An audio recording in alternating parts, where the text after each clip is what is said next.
Welcome to Mackey Arena for the Boiler Ball in the Lounge post-game show. I'm Grant Flora here with Dustin Schutte, ready to break down this game. Final score was 93-85. Purdue defeats Penn State, but it was a really good game. A lot of offense and a lot of fun to watch, Dustin, just to be in the building for this. Yeah, I think a lot of people thought I certainly thought, when you look at on paper and kind of how Purdue closed out the Washington game, allowing the Huskies to kind of make that thing close at the end there. I think a lot of people thought, this was going to be a steamroll situation. And Penn State did not allow that to happen. They were knocking down threes in the first half, and in the second half, they were able to get to the paint, what seemed like it will. A couple masterful performances today. Braden Smith played like the National Player of the Year. Oscar Cluff was dominant in the post, and CJ Cox and Fletcher Lawyer had some big afternoons too. So there's a lot to dissect. I think, the way the offense played, you would assume that this was a much bigger or much larger spread than just 8 points. But today the defense really couldn't get any stops, and Penn State had a lot to do with that. They hit some big-time shots that they don't normally make. Yeah, I think we saw Penn State compete with like Michigan State, Illinois, those types of teams. So they were all at home. And so I don't think people were sure how they would fare in the road environment of Purdue if they could replicate those types of games. And they definitely did. Like they're starting to play better basketball. It's just unfortunate for them that they've gone up against all the best teams in the Big Ten. So yeah, it was kind of interesting. But Penn State, their offense, especially in the first half, they were lights out. They shot, let's say, look, you're like 55% from three, I think, or we're going to see 47% from three in the first half and 59% from the field. Like they were, every look they got, they were knocking down. And it took all of that just to stay in the game. Yeah, I mean, Freddie DeLeon had a great game. He hit a lot of threes at the end. In that first half, I think it was Eli Rice, I know, knocked down a few. DeLeon may have had one there in the first half. But, yeah, I mean, this was a team coming into this game, Grant, that they shot 31 and a half to 32%, somewhere in that neighborhood from three. And so you thought early, it's kind of like one of those games where, you want them to fall in love with the three, similarly to Minnesota a few weeks ago. We thought if they fell in love with the three, that water would find its level, and it certainly did, but it was enough to keep it, a 1-point game at the break. Purdue led 45-44 at halftime, and then in the second half, for a majority of that second half until the very end when DeLeon hit some big shots,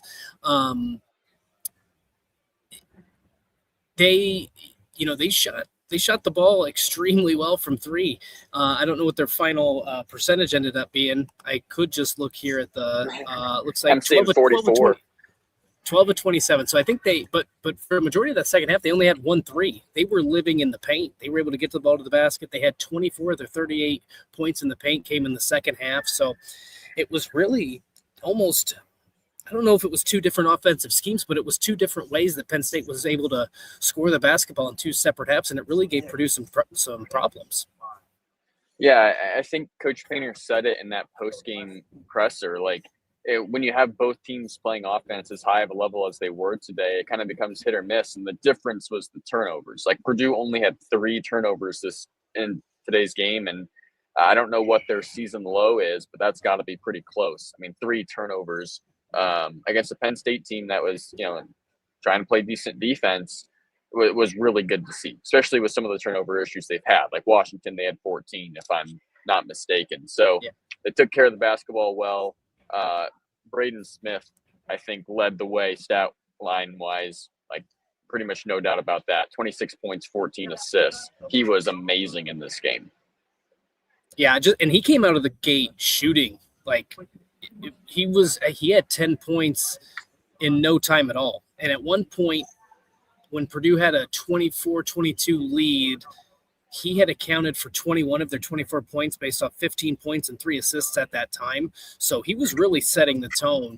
And sometimes when Braden is able to score early, there's a couple games where you might get him 8 to 10 points early in the game, but then what happens is it opens up everybody else because they're like, well, he can still score. And Grant and I were both in the post-game press conference, and basically he was asked about his ability to score today, and he just responds like, did you all forget I could score? Like what I've been asked a lot about that lately. I can't just pass, I can score. Today he did both. And I thought his ability to set the tone, his ability to knock down those jump shots, I think if he was able to get some of his teammates involved a little bit earlier, and that was not on him, like Fletcher missed a few shots. I think CJ missed a shot. If they would have opened that up early, I kind of wonder if it would have stolen Penn State's spirit a little bit earlier in this game. But as it was, like Purdue needed him in that first half because there was, for the first 10 to 15 minutes of that first half, really Purdue had no other offensive weapon other than Braden Smith. Yeah, you saw Fletcher Lawyer miss a few of his first shots, and TKR got into foul trouble. So the other stars were a little bit off at the beginning, and Penn State was on fire, kind of like we said, that entire first half. So Braden was kind of the focal point. But later throughout the game, some of those other guys stepped in. Fletcher gets back up to 17 points, knocked down a few shots. He went 4 of 8 from 3, so a pretty solid percentage for him.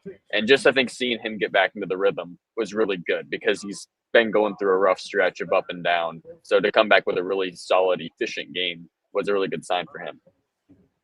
Yeah, I think there are people, and for whatever reason, people seem to doubt Fletcher Lawyer a lot, maybe more than any other player at Purdue.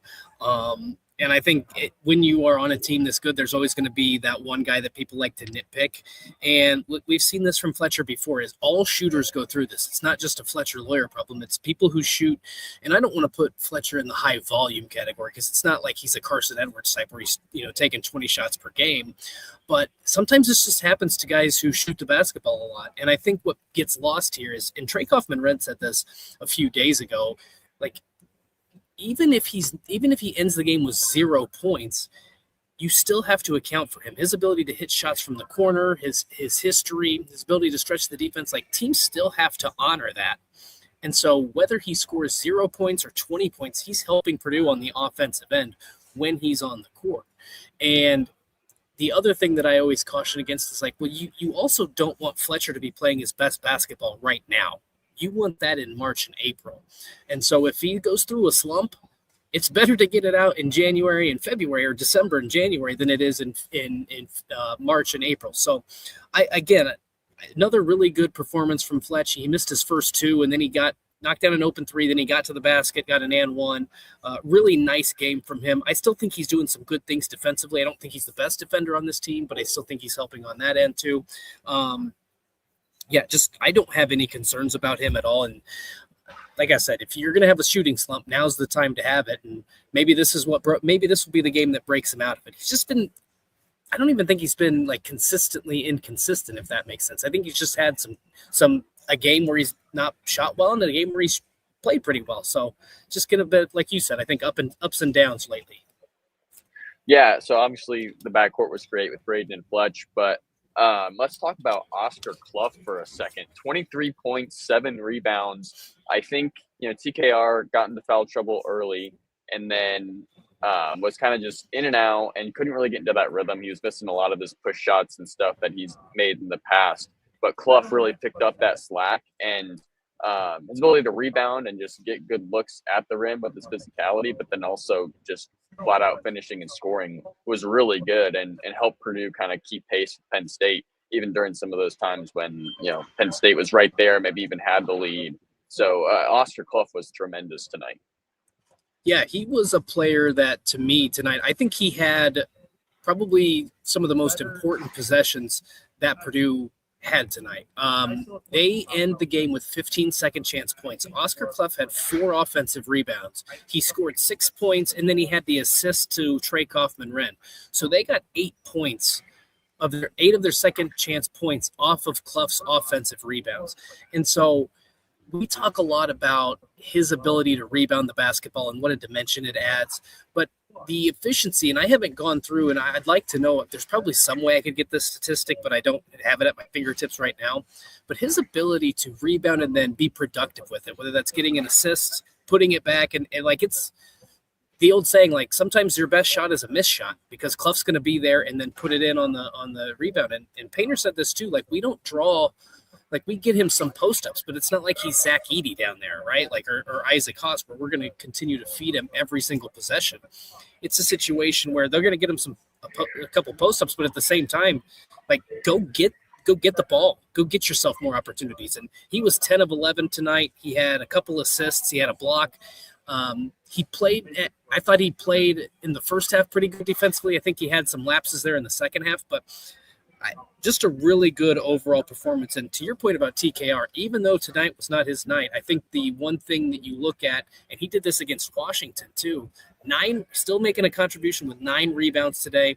And then I think 4 of those were offensive as well. I don't have that one up, but he did have 9 rebounds and then 4 assists. He's been passing the ball. I think he had 6 assists against Washington, 5 or 6 in that neighborhood. So he's been passing the ball really well. I think an underrated feature of his game now, and I talked about this after the Washington game, his ability to hit the lob, whether it's with Oscar or whether it's with Daniel Jacobson, that's going to be a real threat here moving forward for Purdue too.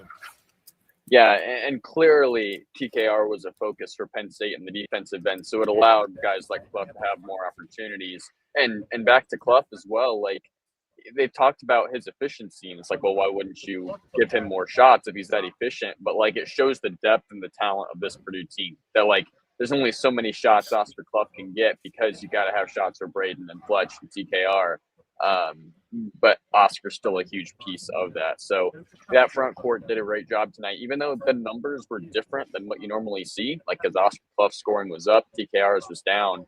They both did really good things and still kind of took what Penn State gave them in the sense that if you're going to focus on TKR, it opens things up for Cluff. So both of those guys were great. CJ Cox was also great.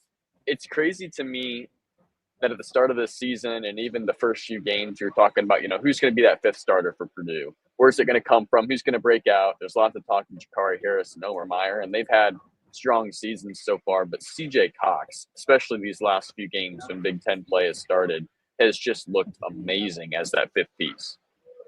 And he's getting it done on the defensive end, and that's really what Purdue needs. They need somebody who can get up into the ball, create turnovers, and he did it at a pivotal time with about in between the 6 and 5 minute marks of the second half. He and Braden putting pressure on the ball, creating a couple steals. CJ gets 2 and 1 attempts. He gets 5 out of the 6 total points. And that was I think that pushed the lead from 9 points to 14. If I remember correctly, at about the 5 minute mark, and didn't quite put the game on ice because Penn State hit some shots to linger around, but it kind of broke it open and was going to make it a tall task if Penn State was going to come back. CJ, we know he's a shooter, but I think he's still underrated as a defender. There are some people that have said CJ would be the Big Ten Defensive Player of the Year. I don't know if I would go quite that far, but he is, without question, their best perimeter defender. And I feel like Purdue at times they need moments like that where they can just get a couple steals, kind of like last year. Like remember they had that stretch where they won 8 out of 9, and they were just turning people over left and right. And I don't think Purdue's defense has to force like 12 to 15 turnovers per game. But if you can get 4 to 5 where you get out in the open court and get yourself 8 to 10 easy points or some and ones and get that spark, that's what they need. And I think CJ and Braden on the ball in those situations are the best opportunity. And CJ took full advantage of that. He had some big shots. He played really well defensively. This is a kid that he's another one that's going to be a special player. He's already a special player, but going to be even better, when he becomes more of a focal point for this offense. But what he brings defensively, and again, we mentioned what Matt Painter said in the postgame, like that was another, there are some guys that offensively may be able to do what he can do, but the defensive things, he just sets himself apart from the rest of the pack. Yeah, he was 6 of 11 from the field, 3 of 8 from 3, and all of his looks I thought were pretty good. Like he could have definitely had more if his shots had fallen, and yet he still had 16 and was a huge piece of the game. Also, the steals and the and ones that came there, they came right after the under 8 minute timeout, and so I actually tweeted this out in the Boilermaker Lounge account. I was like, this is where against Washington and Wisconsin things kind of went south, and the other teams made those late surges. Let's see what happens. Purdue's only up by, I think they were up by 9 at the time, maybe 10. It's like, if that happens again, Penn State's close enough to where this becomes a really tight game, or Purdue can surge and blow it open and kind of finish it off. And so it was just interesting that coincidentally, the same point where that happened against Washington and Wisconsin, this time you get those massive steals and those massive plays. And even though Penn State lingered around, like you said, I thought that once those things happened, the game was basically over. Like Purdue was in control. Penn State was going to need a miracle to even have a chance, and obviously ended up being an 8-point win. So very timely plays from CJ Cox. He also, I think, hit a three late that was big. Yeah, because I think you're correct in that Penn State, it's a 9-point game and Penn State gets the ball. So there's a chance, and the way they had shot the three, I mean, you're talking about it could be a 2-possession game, a 6-point game, and you could take the Mackey Arena crowd out of it. But he comes out and he gets those 2 steals, and it was as loud as we had heard, I think, probably since before the break, like before students were. Like, it was a really loud atmosphere. And that's what this team needed. Like, against the Washington, it's kind of a ho-hum crowd against Washington. It was a late tip. Students aren't on campus.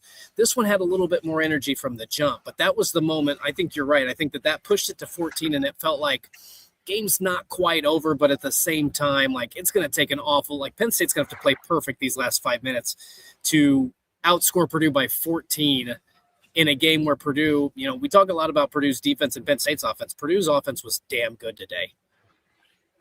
Yeah, I mean – Coach Painter said it in the press conference. Like, they had 93 points, so they probably could have had 105 or 110 just with all the looks they got.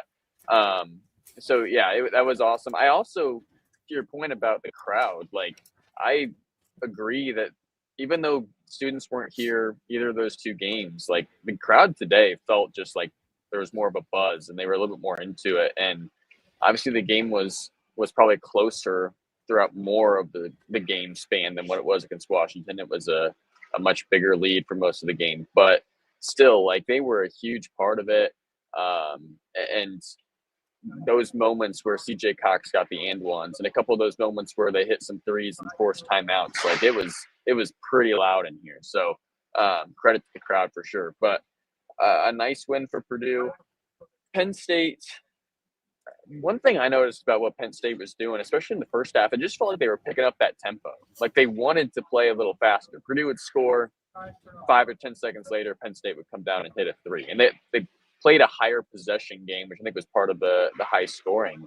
But just interesting to see that tactic played. And Purdue obviously was okay playing faster, but it worked out better for Penn State. Yeah, I think what's interesting about that is Purdue obviously plays one of the slower adjusted tempo rates in the country. They're in the 300s. I don't know exactly. And I think Penn State is below 250. So on paper, you would think this would be a kind of a low possession, low tempo type game, but it really wasn't that. I did think early Penn State did a good job of being selective with its shots. And this was a team that came in, they averaged 9.1 turnovers per game. That's 6th best in the country. Like, they just don't beat themselves. They don't turn the basketball over. And so I thought that they were very deliberate with their possessions, and they got some good looks from three. I thought Purdue was out of rotation a few times because a lot of those looks, I didn't think that it wasn't like they were hitting contested threes, in my opinion. I think there were maybe 1 or 2 in that first half, but for the most part, they were able to just knock down open looks. So they were just very deliberate with what they were trying to do. Like you said, I just think they didn't want Purdue to be able to get their defense set. And Mike Rhodes, I still think, is a very good coach. I think he's dealt with some injuries and having to go through the transfer portal, a lot of things. But we give a shout out to Freddie DeLeon because he had 25 points and 5 assists today. I thought Ivan Juric, who came into this game averaging 4 rebounds per game. He has 10 points, 10 rebounds, 9 points. He played really well. This was just a team, like, without their best scorer, Caden Mingo, who's, like, I think statistically, like, best in terms of steals, assists, scoring, and I think he's 2nd or 3rd in terms of rebounds. So this was a total team effort from Penn State. I give a lot of credit to Mike Rhodes and them because they've been dealing with the injury bug. They're on statistically a very poor rebounding team. They won the rebounding battle here today. Not a good 3-point shooting team. They shot the 3 ball extremely well, and they were able to get into the paint. And so it was just kind of a perfect storm. But I think what I would offset that with a little bit is Purdue and I'm not even going to include Washington, even though it was only an 8-point game, has been playing in a bunch of lopsided contests for the better part of a month. Even the game that they lost to Iowa State was a blowout. Purdue hasn't really had a close game. And so I think this was a good test for them. Like, on paper, fans are probably upset that they didn't win by 20 points, but in the Big Ten, a win is a win. You don't care. But I think it was good for Purdue to be tested in this way, and maybe serves as a bit of a wake-up because the schedule is about to get a lot tougher beginning Wednesday when they host Iowa. Yeah, and something else Coach Painter said too is like a lot of times as fans and as spectators, like you judge everything based off the results and the outcome, but like Penn State played really well, and you got to tip your cap to their offense in some of those ways. I did think Purdue positionally on the defensive end could have been better for sure, but like Penn State ran a good offense and knocked down a lot of shots, and even though Purdue only wins the game by 8, I thought they played really well too. Like just because it was only an 8-point game doesn't mean Purdue didn't play as well as they should have, or Penn State, yada yada yada. Like sometimes you just have to. He used the term like use positivity even when somebody does something right, but the outcome doesn't turn out the way it should have or the way that you would have wanted it to. And so I think this is a game overall that was kind of like that, where you only win by 8, but you still played a really good game and you beat a Penn State team that if Purdue hadn't come out as sharp and Penn State plays the game they did, we might be looking at a situation where Penn State pulls off a stunner. Yeah, I completely agree. Like if Purdue didn't get that performance from Braden Smith, they don't win this game. Like they had to have it from him. But to your point about, Purdue playing well, we can all talk about how they didn't play well defensively. I don't think anybody's going to argue that. At the same time, though, Grant, when I look at some of these stats and they shoot 44.5% from three, they go 12 of 27. So let's just say they shoot closer to their percentage for the game. Let's say they make 9 of 27, they shoot 33.5% for the game. Take off 9 points, it's 76-93. And we're not even talking about this. So I do think that even though Purdue didn't play its best defensive game, I don't think anybody's arguing that. This is still a Penn State team that shot above their weight in terms of the three-pointer. And if you just take off 2 or 3 of those, we're talking about another 15-point Purdue win, and nobody's concerned about anything, right? It's just Penn State came in, they were focused. They just came off a heartbreaking loss to Michigan. They had chances to win. As you mentioned, they had a chance to beat Michigan State. They made some plays against Illinois, even though that game was a little bit more lopsided than the 8-point. This is a good basketball team. They're just kind of going through it a little bit right now. And as you mentioned, they played a lot of. They played Indiana. They got walloped by Indiana. That's the only ranked Big Ten or the unranked Big Ten team they've played, I believe. So this is a good basketball team, and you can't just judge it off paper. And Indiana on the road isn't an easy Big Ten game either. I mean, Indiana's going to right now sitting top 6 or 8 or so in the Big Ten. So, yeah, definitely Penn State, especially this last week even, I think with the Michigan and Purdue games now, like they have looked like a different team. And they've also been doing it without their leading scorer. So once all that comes back together, they feel like a team that maybe they don't get a lot of wins and they play on the first day of the Big Ten tournament, but they're a team that could, win 2 or 3 games in that tournament and really surprise some people. So don't forget about Penn State going forward. But, overall, fun game to be at. Purdue gets the win, does a lot of good things. And kind of what are some other final thoughts we have as we kind of wrap up this win? Yeah, the one thing there's probably a lot of things, so I don't know why I always say the one thing, but a thing that stood out to me today, I think one was a concern was the rebounding. Purdue has done such a good job on the glass, and I think they did a good job on the offensive glass. They took advantage of the opportunities, but I think that they could have done a better job against Penn State. Now, a lot of that also, too, Grant, is Penn State shot a lot better, and so it doesn't create as many opportunities, so I think that was a factor today. Only 4 bench points. This is a team that is crushing teams in terms of their bench production, and their depth is a big reason why people think this team can get to the Final Four and compete for a national championship. They just didn't have it today. Now, you're not going to get it from your bench every single game. To me, the one thing is you don't want to have just 4 points. In a game where you scored 93, you'd like to have that number probably at least to be 10, just so somebody got going a little bit. But again, we're probably, there's going to be games where the starters don't play well and the bench is going to have to score, 30 points. And we've seen that before. We've seen Jack Benner come off the bench and get 20. We've seen, Omer Meyer score 15 or Jakari Harris have a big day. So certainly not anything to panic about, but I thought that was interesting. It was basically the starting five accounted for 89 of Purdue's 93 points tonight. So you want a little bit more bench production, but just didn't happen today.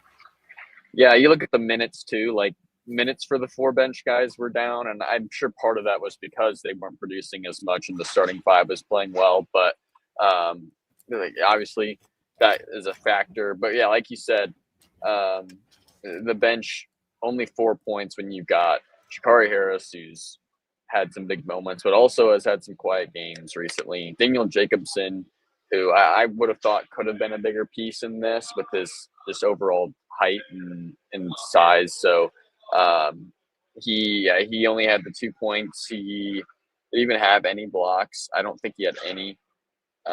So just a little bit uncharacteristic from him. Venter and Omer, obviously, it kind of fall into that same category. But mainly the 5 starters carried Purdue through this game. But at the end of the day, they got the win. A win's a win in the Big Ten, kind of like you said. And clearly, when you look at what's been going on around the conference with the Michigan loss, Nebraska getting through Assembly Hall, some of the stuff that's going on, getting wins is huge at this point in the season. So, yeah, just good for Purdue to kind of stamp this one, move on next week, get the students back, and look on to Iowa.